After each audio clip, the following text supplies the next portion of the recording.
just have to look at the camera here for a moment and take a deep breath because what's to come is going to. Maybe it's good that Spider-Man Lotus is bad because now it won't justify continuing to promote the career of, you know, dudes with racist DMs. Hi, my name is Emma. This video was originally going to go up at least 2 weeks ago. It might be 3 weeks by the time that this comes up, but then I got sick and a bunch of stuff happened with my job, so I wasn't able to get everything done on the timeline that I had hoped that I was going to be able to get it done by. I was originally working on a different video, which I still have written, but I had it all planned, ready to film. And then I ended up stumbling down a internet rabbit hole, but I decided to see where it would take me. I discovered a project called Spider-Man Lotus that is a fan film that was done by a group of young filmmakers. We're going to get into the crew in a little bit, because if you're somewhat familiar with the situation, you know there's a lot going on. But in a vacuum, this is the kind of project that I'm really interested in because it did crowdfunding and because it's a group of young filmmakers who were making their first feature. I myself graduated from film school in May. Well, my friends and I probably would not make a Spider-Man fan film. I think I can say that pretty certainly. We definitely probably would try to get together to make a feature film. So it's something I admire and respect in a vacuum. We're going to go through the scandals and the filmmakers and kind of the situation. And then I want to talk about the film. The film in general has a really promising premise in terms of the way that it wanted to deal with the Spider-Man character in a low-budget way. It's interesting. I think that it's not inherently a bad idea, and like I've said before, if I had known about it back when it was in the middle of its funding period, probably something that I would have wanted to support. Because it all went so horribly wrong, both on the scandal side and the filmmaking side, I find it super interesting, and I think it makes a good case study for looking at what makes a film work and not work. I've seen some people on Twitter basically calling it a guide for everything you shouldn't do as a first-time filmmaker. I don't wholly agree. Don't get me wrong. There's a lot of things wrong with it. Before we get into everything, I really want to make something clear. I'm not trying to come at this bashing the filmmakers because they're uneducated, don't have formal education in film, don't have a lot of experience making film, and I have a formal education with a degree in film, and therefore I think I'm better than them. That's not what I want to do at all. I'm far from a perfect filmmaker. You can see some of the shorts that I've made on the channel. There's room to learn, there's room to grow, and to be perfectly honest, if when I was 17 to 19, I set off making such a high budget feature film with no experience, it probably would have gone as bad or worse than Spider-Man Lotus turned out. Granted, you won't find messages from me where I'm calling people slurs, but once again, that's a separate issue. I just want to be really clear that, this is not a superiority complex of mine, that I think that I'm inherently a more skilled and talented filmmaker than these people. The first short film I ever made, the first proper short film, where, we had a crew, and we had, the script finished, and we had, everything ready and set up, I ended up making a mistake where we were rushing production, and when we looked at the footage, everything was out of focus. And that was on me. And so we had to reshoot the entire film. The big difference in this case is that I wasn't in the public eye. It wasn't a big budget production. It was a second year short film made with me and my friends. So while there's a lot that I will condemn the filmmakers for wholeheartedly. I can't fully condemn their filmmaking. I also want to be clear that any acknowledgments that I make positively about the film and the filmmaking are not equivalent to me excusing or dismissing any of the allegations against the filmmakers. I don't excuse or condone anything that they did, anything that they have done, continue to do. And, like, forgiveness isn't mine to offer here. It's just not. And so, like, I will tell you about what they did. I condemn it. When we're talking about the film and the filmmaking technical aspects at play, I'm going to be coming at it from somewhat of a death of the author style thing, where we're going to ignore all of the scandals afterwards and talk about it purely as a piece of media. This is a side note, but I think overall there's a high focus on looking at really high quality pieces of media when you want to be a filmmaker. People will always tell you that you gotta watch, like, The Godfather, you gotta watch Alien, you gotta watch other movies. I've seen a lot of movies, but I can't remember many of them at this moment. But you'll basically have all of these movies listed out that you should watch, and they will help you be a better filmmaker. And that's not untrue. Like, I've learned a great many things from watching a lot of really great movies. That being said, I also think that there's a lot to learn from less good movies. I think that you can develop a lot of your own personal taste by watching a wide variety of things, figuring out what appeals to you specifically as a creator versus what doesn't.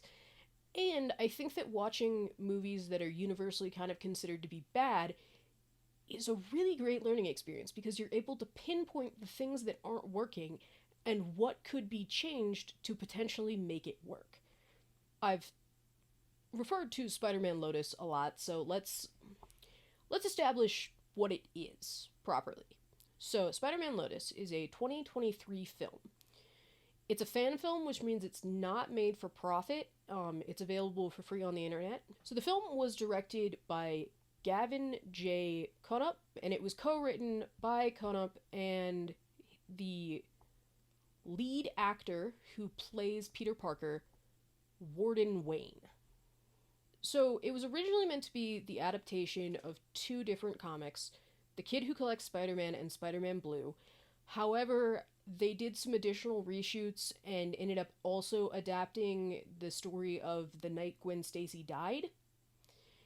So we're going to go through all three of those in a little bit, but just keep in mind that it was originally an adaptation of two comics and ended up turning into an adaptation of three.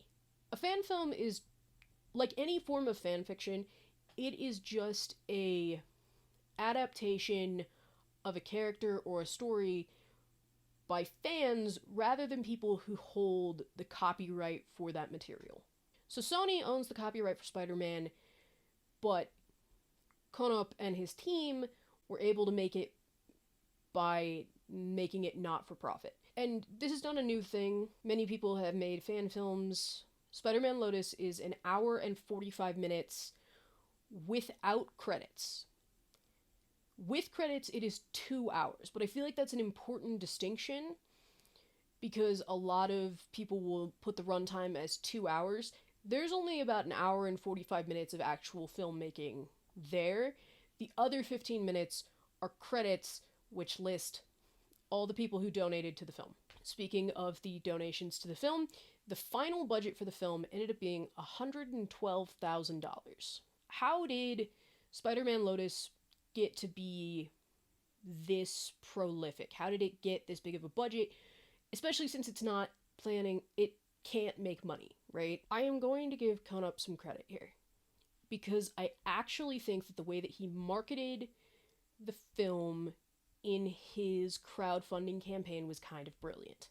Everything else becomes kind of a mess, but this is kind of brilliant. Konup was aware that fan films aren't really taken seriously because they don't make money and they are often low-budget productions. The film that Konup made is technically a low-budget production, but for the world of fan films, it's astronomical. He knew that he was going to come up against this hesitation from people who weren't going to take it seriously as a movie because it was a fan production. And so he did two things that really launched it off the ground. First, he had a YouTube channel where he started making these, part of me wants to call them fan edits, but he basically edited together an opening credits sequence for a hypothetical Spider-Man TV show in kind of the same style as Smallville.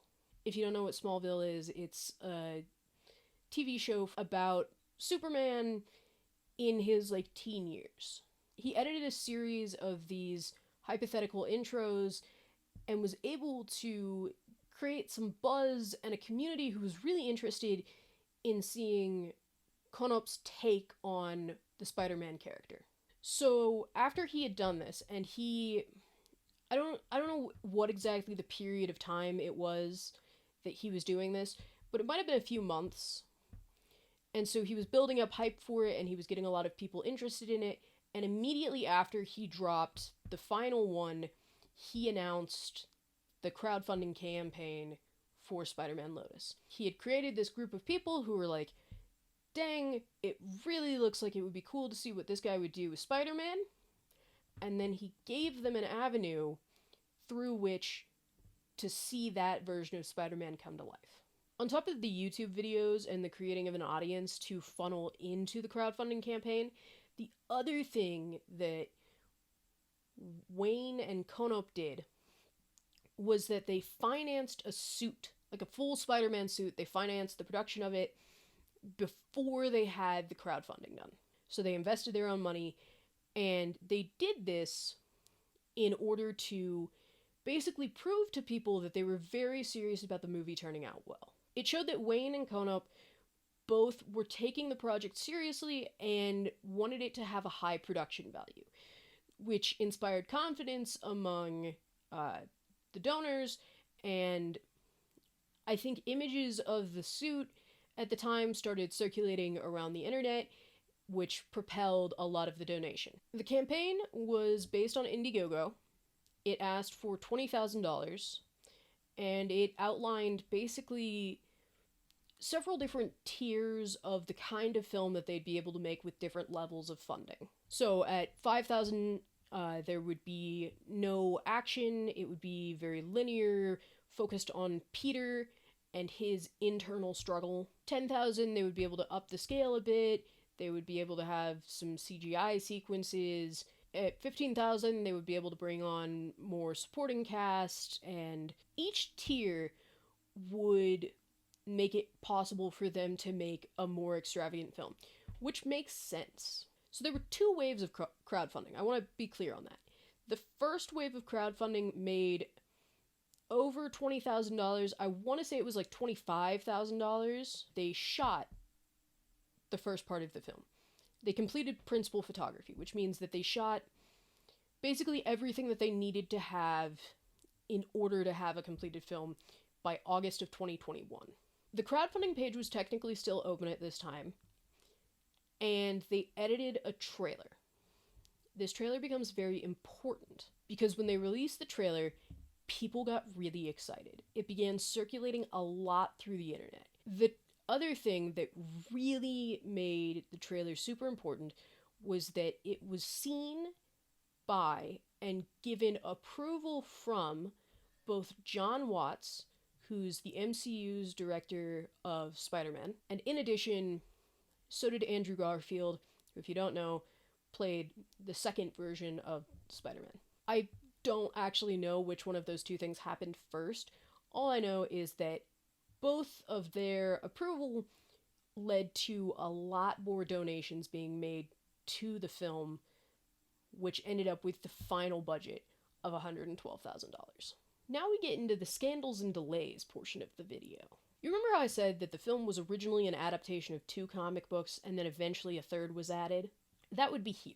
When they received a massive increase in their funding, nearly quadrupling the amount of money, I don't think it quite quadrupled it, but nearly. Konop and Wayne decided that they were going to go back and add some new sequences, shoot some new stuff to increase the amount of action in the film. Notably, what they were going to shoot was a sequence fight with Green Goblin. In the earlier cut of the film, this happened off screen and was never really shown, but they figured that since they now had extra money, it was worth going back and adding it in. So between the shooting of the new Green Goblin sequence and the other VFX sequences that now had to be completed in the film, they ended up delaying the release. The release was originally going to be in November of 2021. Konop and Wayne apologized. They said that they wanted to create the best product they could, and that it would for sure be released by summer of 2022. This doesn't end up happening. They get through 2021 into the first half of 2022. People are still looking forward to seeing the movie. And that's when someone anonymously leaks messages from the film's co-writer and lead star, Warden Wayne, in which he uses racial slurs. This was pretty quickly responded to. Wayne issued an apology, basically stating that he had been raised in a conservative environment and that the attitudes and language that he had used had been so normalized for him, but that was a part of his teen years, and, he had grown and changed since that happened.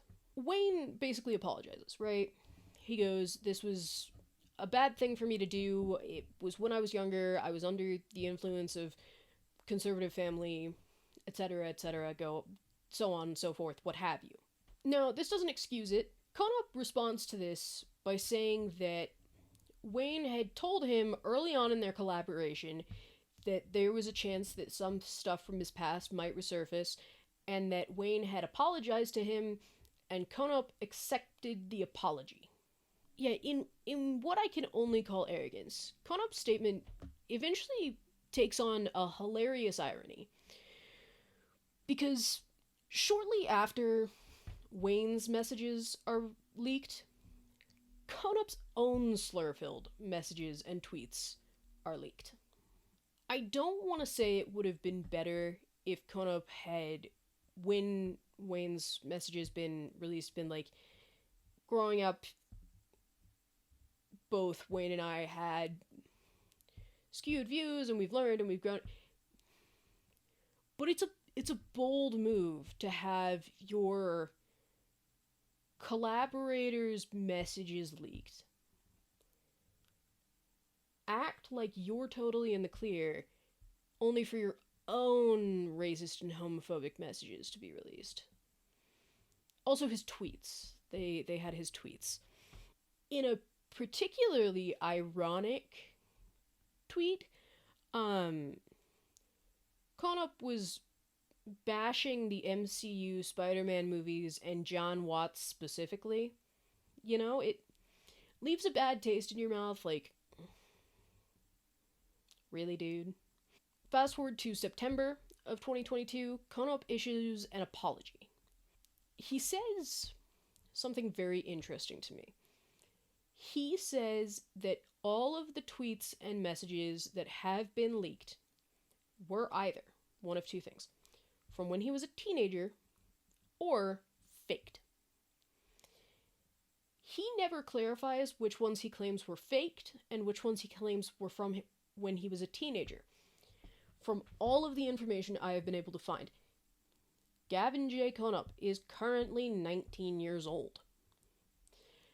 I am more than happy for someone to try to correct me on this. I literally could not find any other information that would more concretely list his birthday.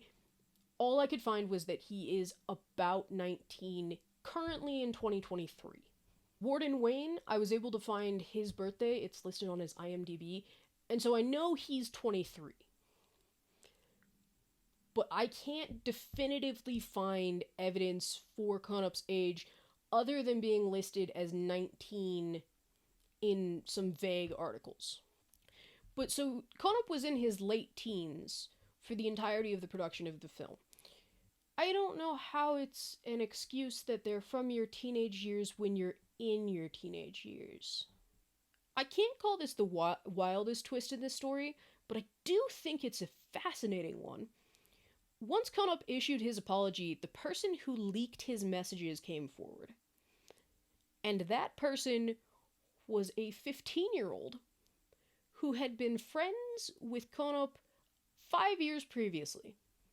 The individual who leaked the messages, he basically came forward and he said that he had felt slighted by Konop pulling away from their friendship because he had never known anyone who understood him like Konop did, and because Konop had agreed to help this kid develop his own Spider-Man fan project. And so he held on to the messages for several years and then released them as revenge. I don't really have anything to add to that. I think it speaks for itself. So then this flared up again when the actor who was hired to play Green Goblin, I shouldn't say hired to play, he did play Green Goblin in the movie. We'll talk more about him in a little bit. He also had DMs leaked.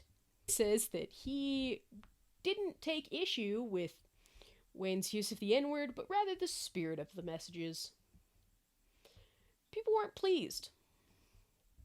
I can't imagine why. With their lead actor and a director and a supporting actor all being accused of racism, accused feels like a light word when we have the messages and at least 2 of the 3 parties have admitted to sending them. News media began to report that the film was canceled.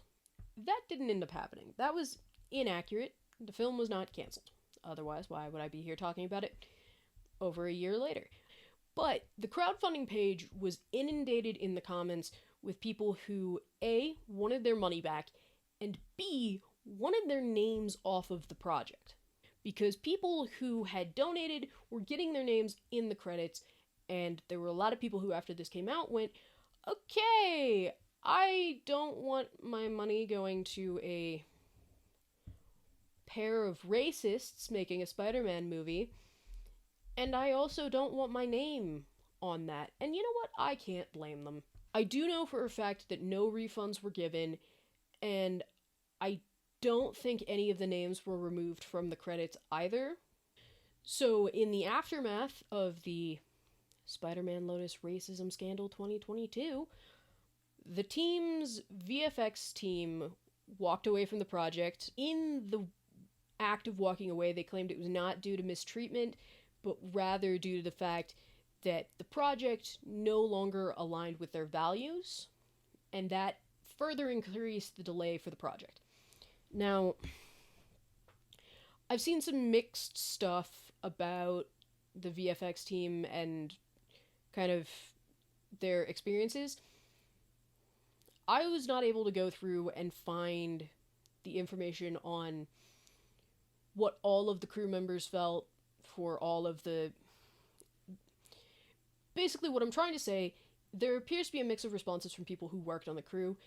Certain people have alleged certain things, and none of it was, concrete enough where I could verify it, that it could be listed as a fact, but just know that there's been a lot of alleged... misconduct's not really the right word. Finally, the film was given a release date of August 10th, 2023, which is about a month ago from when I'm filming this video. So, despite the scandals, Konop held a formal premiere event on August 5th, 2023. I do understand why one would want to have an event to show their first feature film. So, after the premiere, Konop, I must assume he got a little bit of feedback, or he heard something on Twitter. Like, I don't know what exactly it was that prompted this, but after the premiere, he began making edits to the film again.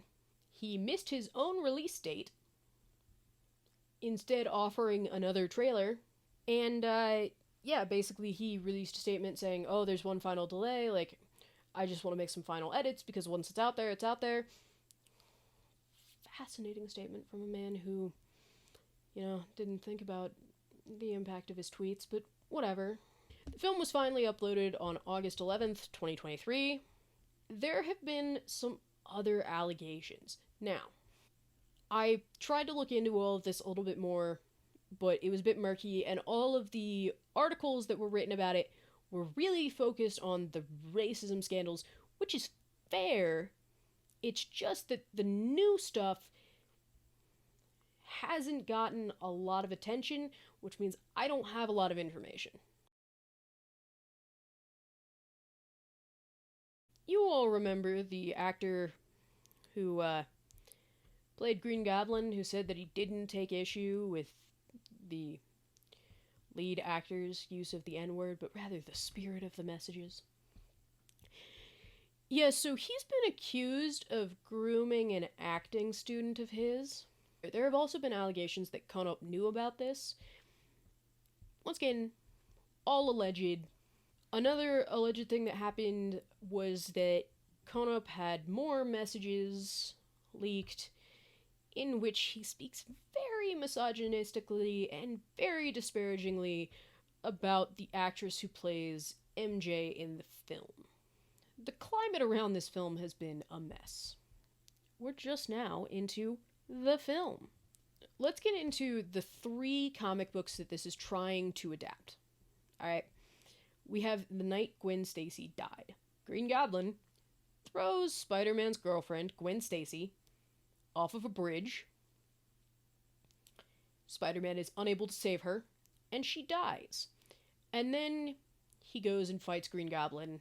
Spider-Man Blue is about an older married Peter Parker, married to MJ, for the record, recording a tape to Gwen about how her death scarred him and he's never really gotten over it. The Kid Who Collects Spider-Man is about Peter going to visit a child who, collects Spider-Man stuff, and eventually revealing his identity to him, and then that child is a terminal cancer patient. I think I mentioned this earlier, but I actually think that these are 3 really interesting and cohesive comics to try and tie together. I think that thematically you've got a lot of interesting stuff that you can do, and I don't necessarily think it was a bad idea. I've seen people basically being like it was very naive to think that as a first-time filmmaker you were going to take on stories of this magnitude, but I think within a vacuum, the idea of having the story of Peter in the aftermath of Gwen's death and having to process his own heroism and the role that he has in the world, and having that happen through the lens of a child who idolizes him is great. I think that that's solid storytelling. It ties in the things well. It adapts both of them well. I want to be clear. This is not me saying that the film adapts them well. I'm saying that the premise to adapt these stories tied together is a good idea. It would have taken a strong script, but I think it could have been done. Once again, the night Gwen Stacy died wasn't originally meant to be adapted in terms of being on screen. It was more so the aftermath of those events, but with the increased budget, they went ahead and filmed those sequences. There is narration in the film. Narration can be hit or miss. This was definitely heavy-handed narration. I think that it could have been done a little more subtly, but the narration is Peter's tape to Gwen after her death, which isn't a bad idea. I think that it's a good framing device, and I think that it works really well. You don't learn that until significantly later in the movie. So it's kind of it. There's a point where you're kind of like, I don't know what the context of this narration is, and it's kind of weird. But I don't think it's an inherently bad idea. So he has given up the mantle of Spider Man. He's convinced that he's hurting a lot of people, and so MJ gives him a letter to give to Spider Man from a terminally ill child whose hero is Spider Man. Peter decides to go visit the kid, and it helps Peter reconnect with the idea of what Spider Man truly is and how important it is for people to believe in something. In concept, like I said, this takes ideas from both comics, it elevates the struggle of the film, and like really creates a very internal exploration of Peter Parker and Spider-Man, which is a great thing for a low budget film because you don't have the money to go around and, CGI Sandman. The film is a lot of things. Structurally speaking, it's a mess. Maybe as I go through my notes, I will be reminded of something that I hated more, but the structure was definitely up there. It starts with 14 minutes of Peter being Spider Man and basically hanging out with his friends and like doing all of the Peter Parker-y things before Gwen's death. Of course, this is overlaid with all of the sad Peter narration. There's an opening sequence where Peter is fighting goons and a villain called the Shocker. And you can see an attempt is made in the writing to have kind of the quippy, light-hearted tone that Spider-Man is known for. Like I said, you get sad Peter narration, just about the futility of everything and sadness and death and destruction. And oh, he was planning on proposing to Gwen, but never got the chance. So after this opening 14 minutes, we go into a title sequence. I am not kidding when I tell you that this title sequence had the best visual storytelling of the film. Like, to the extent that I would argue that you could probably have cut the first 14 minutes and just opened on the title sequence. Everything that they say in the narration is communicated effectively in that title sequence. After that opening credits, we have Peter, presumably in his apartment, beat to all hell, listening to a radio broadcast that Spider-Man is believed to have killed Norman Osborn. This starts a trend of things that confuse me about the timeline of the film, because the way certain information is communicated implies different things. The same radio broadcast basically says that Spider-Man is already suspected in the deaths of Captain Stacy and his daughter Gwen. This may seem like a nitpick, but the way that this is framed is as Gwen's death is established information. It's Spider-Man has been suspected for a long while for being involved in those deaths, and Norman's death is new. This, to me, implies that Gwen was killed at least a couple days prior, and this was involved in a revenge quest after the fact that Norman died. Later, we will go on to reveal that Gwen and Norman die on the same night, which, once again, I know this feels like a nitpick, but it's a timeline thing that just distracted me a lot because I wasn't able to figure out what was happening. Oh, and then also, just casually in the radio broadcast, it mentions that Harry Osborn, Norman's son and Peter's best friend, is also missing. So we have that scene, and then we drop a title card. And it's so petty, but I'm really annoyed that that title card wasn't at the end of your title sequence. The film opens with, like, Conop's name and, like, the logo that he has for his production company thing. And then we go through 14 minutes of film, and then we have opening credits, and then we have another scene, and then we have the title card. There's going to be a tendency in this video for me to be very aggravated over really small things, and then there are bigger flaws in the filmmaking, and I'm just kind of like, whatever. Because, some of the small things I think are things that I feel like shouldn't be issues. Then we go to Peter at Gwen's grave. We don't know how much time has passed. I'm going to keep saying this because it's really important to me that you know that eventually I am able to narrow it down between being 2 to 6 weeks since Gwen has died. That is as close as I can get to an actual ballpark measurement of what time has passed. I also don't like that it's only been 2 to 6 weeks because it very much lowers the stakes of the entire thing. MJ has basically tracked down Peter at the cemetery, and she's like, hey, my best friend died. Can we hang out? Can we do something? Can we please, I need a person in my life right now? Because they don't mention it, but it is revealed later that Harry is still missing. So, like, within the past 2 months, one of their best friends has been missing, and the other one's dead. I also want to point out that we don't get good characterization of MJ up to this point. Like, I don't know anything about her.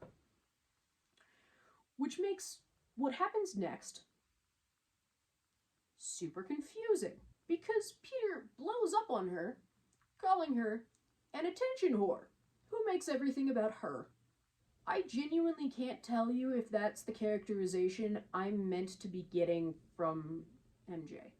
I could not tell you if I'm meant to actually see MJ as, like, this not good person who's, like, very self-centered, or if I'm just supposed to be like, oh, she's just being a person and Peter's being horrible. Then she gives him this letter to Spider-Man, because Peter Parker knows Spider-Man, because he takes the photos for the daily... whatever. Basically, I don't know why we opened this scene with her being like, hey, you want to hang out? When she has a literal reason to come find him. And it's the letter. But, like, she has a reason to come find him. But that's not why she speaks to him in the first... Like, she walks away, and then she gives it to him, and then it's like, oh yeah, by the way... No, not by the way. That's why you're here. Peter snaps that Spider-Man is retired. This was the thing that really cemented for me that it had to have been at least a few months, you know? Also, I just get the weird feeling watching it that maybe MJ knows that Peter is Spider-Man, but I also can't tell if that's intentional or not. There's so much of this where I can't figure out what the intended experience is meant to be. MJ leaves. Peter opens the letter still in the graveyard. It's a very short shot, so we can't really see the letter, but it zooms in on the words terminal illness and then disappears functionally for the next few scenes. Peter goes home to his apartment. He thinks someone has broken into his apartment, and we see that he has his web shooters on and is prepared to fight back. Are you also wondering, wait, Spider-Man's retired, but Peter still has his web shooters on? There isn't an intruder. It's Harry, who is now no longer missing, and he's passed out from taking pills on the couch. You honestly actually kind of forget that Harry is missing, because it's a kind of throwaway line in the first scene with Bloody Peter, and then no one really talks about it again until he just shows up. Peter says that Harry has been missing for weeks, which is where we get my 2 to 6 week kind of assumption. Despite being missing for 2 to 6 weeks, Peter is ridiculously casual about Harry showing up high and passed out on their couch. Peter is then a living nightmare of a friend in which he berates Harry for not being there for him when Gwen died. Peter doesn't acknowledge that Harry was also friends with Gwen, nor does he acknowledge that Harry's freaking father also died. No, it's all about Peter. Peter's sadness is the only relevant one. So then Harry gives this speech where he talks about thinking that he and Peter could get past their differences. This is never alluded to before or after. So I don't know what differences they mean. I have no idea what this means. I don't understand the fight. Like, it's just weird. The whole thing is weird. And then Harry leaves. So Peter falls asleep, has a nightmare. It's intercut with the memories of being with his friends, Gwen dying, and the fight with Green Goblin, all intercut. There's a lot of montages in this film that I don't like how they're edited. I'm not gonna lie to you. Any, like, montage flashback sequence in this film I find weirdly edited. And maybe it's a taste thing. I don't know. It just doesn't work for me. Also, while he's having this experience, Green Goblin is, like, narrating Peter's fears in, like, this weird pseudo-poetic verse. This never comes up again. But, like, it was weird. Peter wakes up, as people tend to. He finds a thumb drive next to a photo of him and Gwen. It has his name on it. Is it from Harry? Is it from Gwen? Is it from MJ? I don't know. It could be from God. It never really makes sense. But Peter puts it in his computer, sees a bunch of videos and images of him with Gwen, Harry, MJ, and some other dude. We'll get into who the some other dude is, but he just appears. Like, he hasn't been in any other scenes. His face is just there. He's just in some of the videos. Peter's all sad, of course. And this is what prompts him to look at the terminally ill child's letter again. Peter goes to his closet, where the ruined spider suit is just hanging. There's just a lot of, like, small things about this movie that make me go, wait, what? Then we cut to Harry. Again. Harry is wandering the New York City streets at night. He picks up a Daily Bugle paper and reads the headline. Now, I want to stress, the camera never shows you what the headline says. He just gets upset and continues to just kind of wander around. We cut to a VFX sequence of Spider-Man on top of a bridge in the rain. There's flashback to Gwen's death. Well, kind of the moments after Gwen's death. And then the Green Goblin fight. Now, I ended up timing this. The fight only lasts 5 minutes, but by God, does it feel so much longer. So then we go back to Bridge Spider-Man. Then we immediately cut over to a rooftop where MJ is. And something, God only knows what, triggers her to have a flashback of her and Gwen talking the night that Peter was going to propose. Gwen is talking about considering studying abroad, and MJ's acting career, and Gwen is basically super supportive and being like, I know you will succeed. And while this is kind of an unnecessary scene that I don't really understand the purpose of, it's also the first scene in the movie where I have seen two human people interact and it felt like a normal human interaction. I also, for the first time, see any level of characterization from anyone, including Peter, outside of narration. And, like, there's a good connection between the characters. Like, those two characters, Gwen and MJ in this movie, are the only people who I believe have, like, a friendship. Everybody else just kind of exists on screen together right now. Then we're back to the rooftop. And do you remember that dude who we'd never seen before in the film until he was just like in these montages of like happy moments with the crew? Yeah, so that's apparently Flash. He comes out and is like, MJ, why are you being avoidant of like the party? MJ is smoking, which is like a thing that people generally do outside.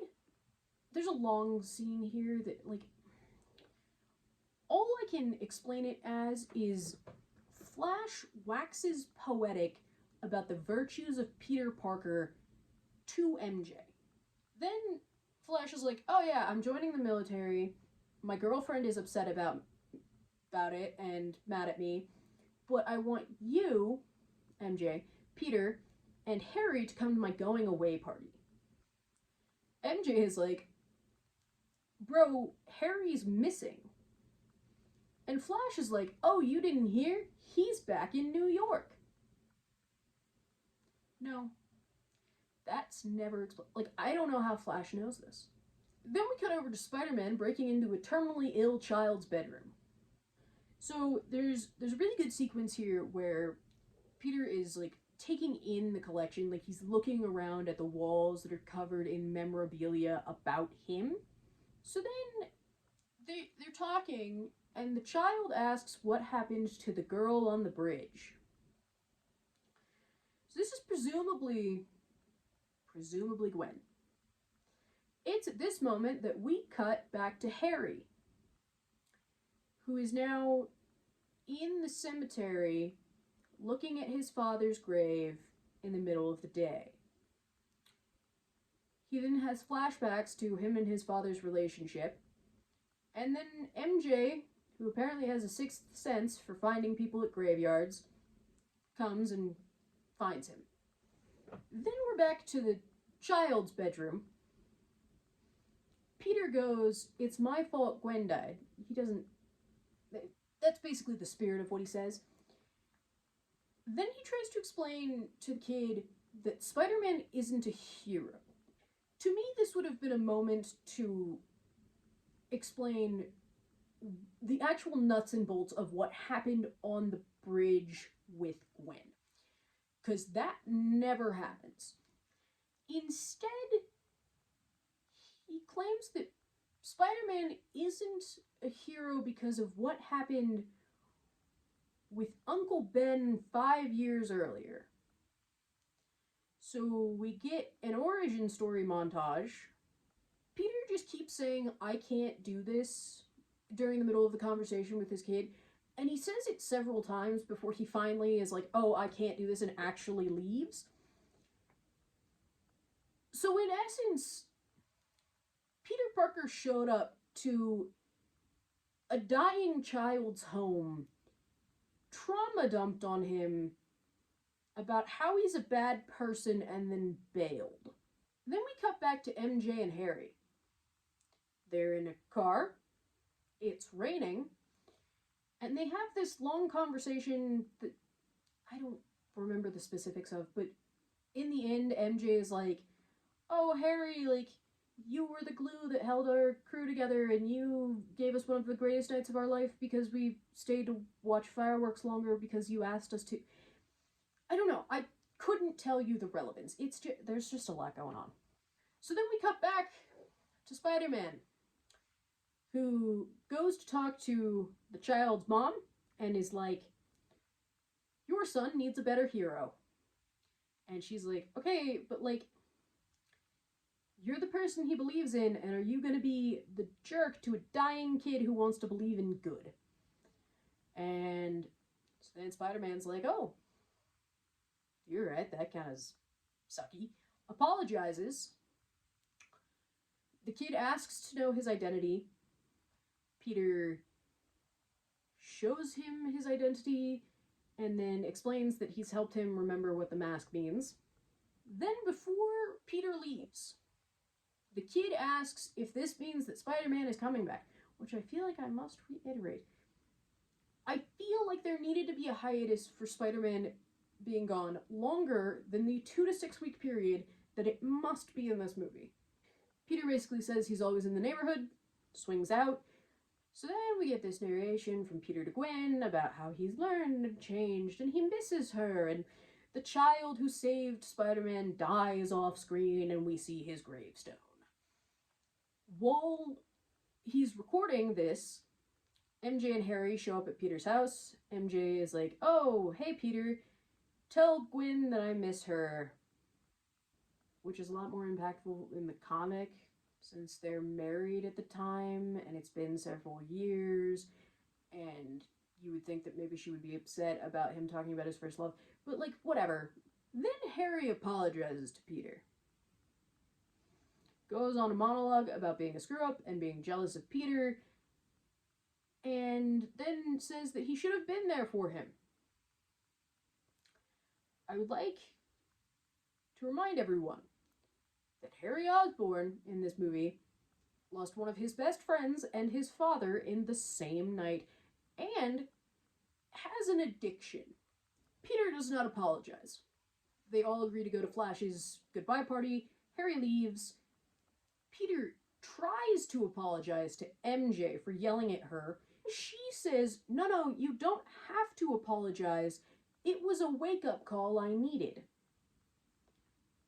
Then she says something about how they lost Gwen but gained something else. And for the life of me, I can't figure out what they gained. We go to MJ and Harry's being at Flash's going away party. Peter shows up, classically late, and then before he goes inside, there are sirens, so he swings away to be Spider-Man, and the movie ends. That's the plot of the movie. In my personal opinion, it's not particularly well structured. It doesn't flow. MJ and Harry are like separate entities from Peter. They only intersect for like the first 14 minutes, and then that one scene at the beginning of the movie for each of them respectively, and then the final scene at the end. Yeah, Peter fights with them both basically early on in the film, and then they don't share the screen again, other than flashbacks, until the very end. The first 14 minutes, superfluous, could have been cut. The opening fight scene is pretty well choreographed and, compared to the rest of the film, pretty entertaining. What I would have suggested, if you wanted to keep that fight scene, move it to the end. When Peter leaves the going away party, he goes and he has that fight, and that's how you see that Peter is back as Spider-Man. It keeps the fight scene that you probably worked really hard on, but it also removes some of this weird space that you don't really need.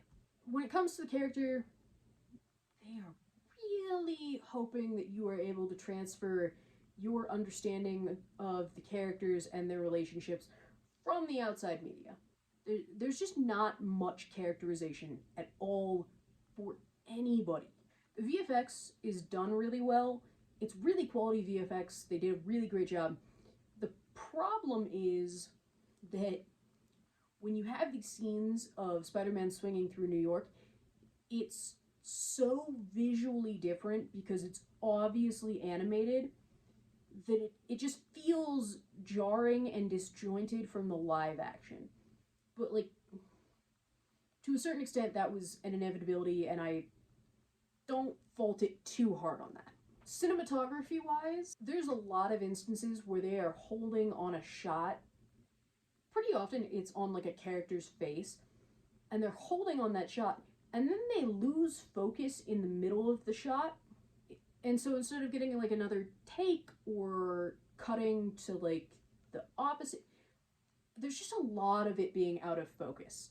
Especially in the opening sequence where Peter and Harry and MJ and Gwen are all kind of hanging out and just chilling.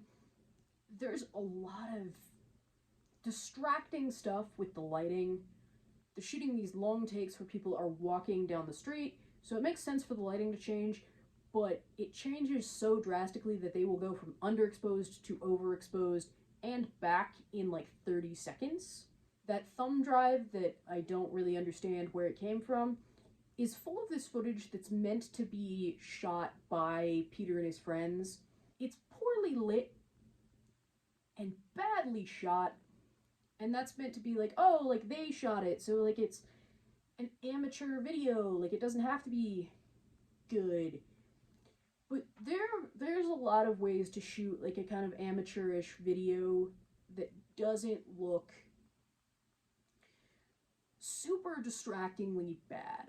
I do want to point out a couple shots that I did like. There's Peter in the kid's bedroom looking up at the articles around him, and there's also a shot where Harry is walking down the street. It's during the like Harry walks down the street in New York at night montage thing that I don't really understand. But there is a part where he walks down the street as like a police car is like there, and they have the alternating blue and red lights as kind of like the hair light, and it looks super cool. The film uses New York City stock footage to transition between basically every scene, and while I understand, and it's a good way to, on a low budget, establish that the film is set in New York, I probably could have cut down. So this is kind of an editing thing and kind of a cinematography thing. It's a both thing. There's not a clear understanding of the line, and if you don't know what the line or the 180-degree rule is, in its most simple form, it is the idea that from wherever your starting shot is, you can move 180 degrees in one direction. I now realize you can't see my hand. So let's say that this is the shot. You can go 180 degrees this direction or 180 degrees this direction, but that's your line. You can't shoot on both sides of it because the way that audiences understand continuity, you have to keep people on the same side of the screen. Basically, if someone is starting on the left side of the screen, you have to keep them on the left side of the screen to maintain continuity and audience understanding of the space that they're in. Now, there are ways that you can break this, or you can move your line. So if you have a moving shot, then it changes where your line is. Or if you want to jump the line, you can do that to give a sense of something being like off kilter or not feeling quite right, and your audience mostly won't understand why it unsettles them, but it will. There is a way to maintain continuity within a scene so that everybody stays on the sides of the screen that they're meant to be on, and you don't really want to disrupt that continuity unless it's a conscious choice. It probably happened in other scenes as well, but there was one specific scene, and it was the fight between Harry and Peter in their apartment, where it felt like they were just unintentionally playing jump rope with this line. And it made it really hard to follow where we were in space and in relation to each other. Like, what was happening was really confusing.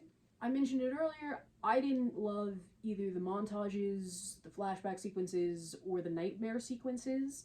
And the other really big editing thing that I struggled with, when you put something in the past, when you have a flashback, a lot of people will change either the color grade or the aspect ratio or something to basically signal this is the past and it's different from the present.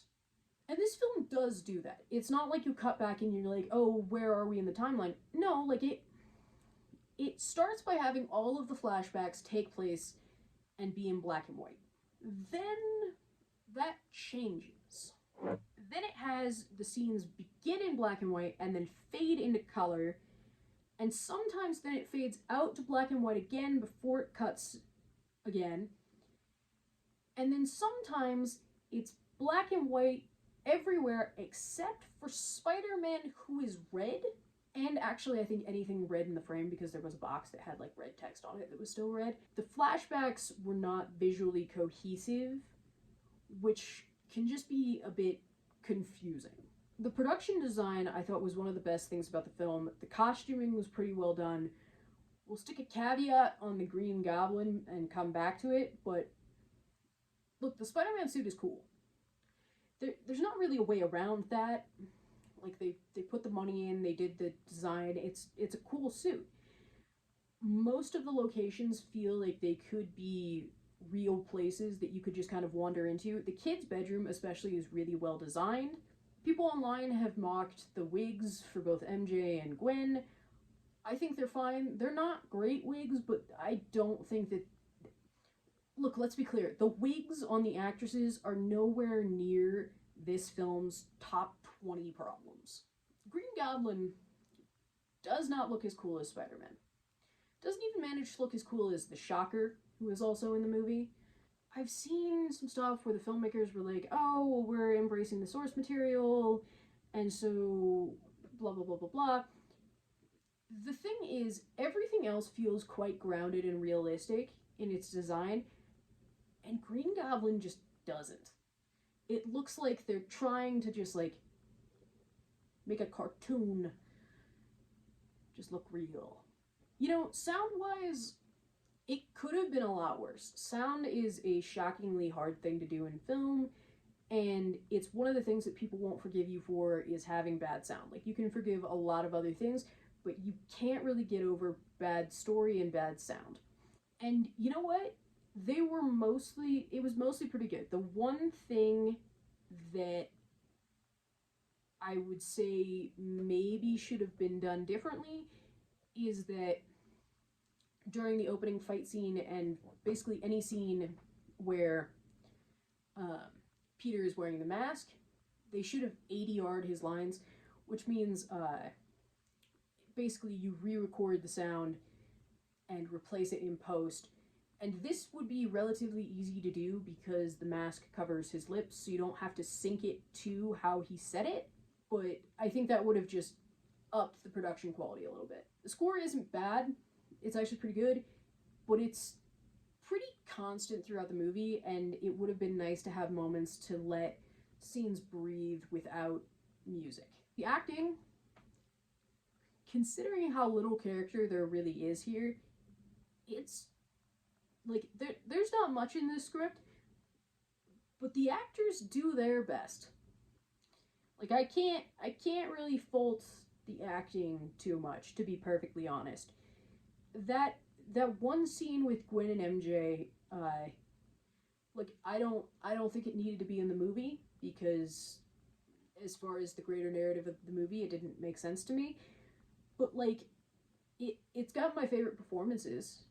Like that scene's the one like set of performances where I'm like, wow, I think that the film is missing out on a lot of direction and depth in its script and in its character, but like the actors do surprisingly well with it. Skepticism, criticism, and all of that, even ignoring the scandals. Ignoring the racism, the biggest criticism of Konop has been his ego. Of basically diving in headfirst into filmmaking by making a feature-length film of one of the most popular characters ever, I think that would be fair to say, that really tries to be definitive of Spider-Man as a character. It's trying to be the last word. The way that it has come off is that Gavin J. Konop thinks that no one has ever done Spider-Man real justice, and he thinks it's going to be him. That's a bold choice. The thing is, Konop wanted this to be taken seriously as a film. He wanted to be seen as a filmmaker, not a fan filmmaker. And so, like, you get a lot of people who are upset at people levying, like, super harsh criticism against this young, inexperienced production team.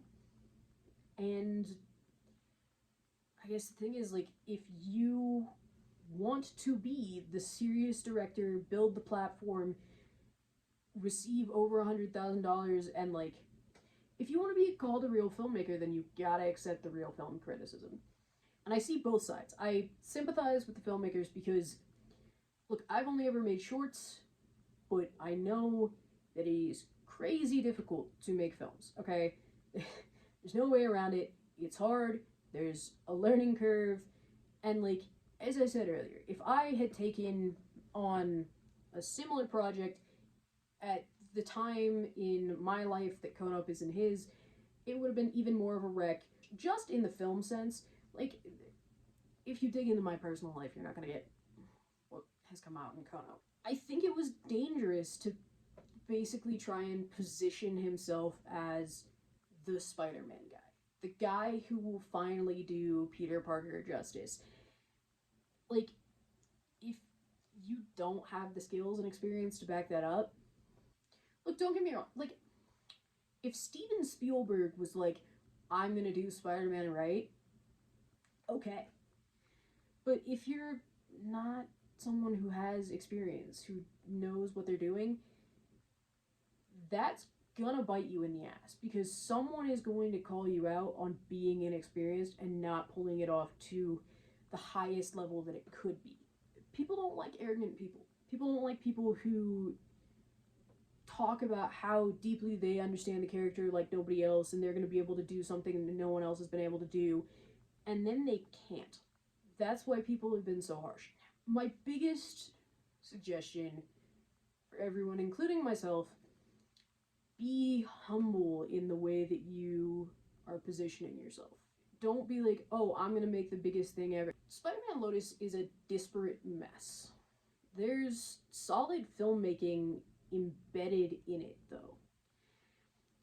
Not necessarily solid filmmaking from Kono himself or from Wayne, but he was able to find really talented people to work with and able to sell them on a vision. He's a flawed director, screenwriter. He's a flawed person, let's be real. But ignoring the scandals, I think that if Kono had started with a short film, paced himself, and like tried to build himself up into learning how to make the things that he wanted to make, there is a good chance that Spider-Man Lotus would have been good. Not that Gavin J. Kono would be a better, less racist person, but that, you know, the film could have been not bad.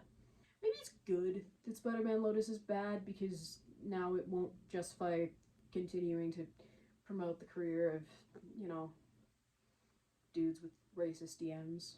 Stop hyping yourself up. Go work on your script. Go work on your editing. Work on your reel.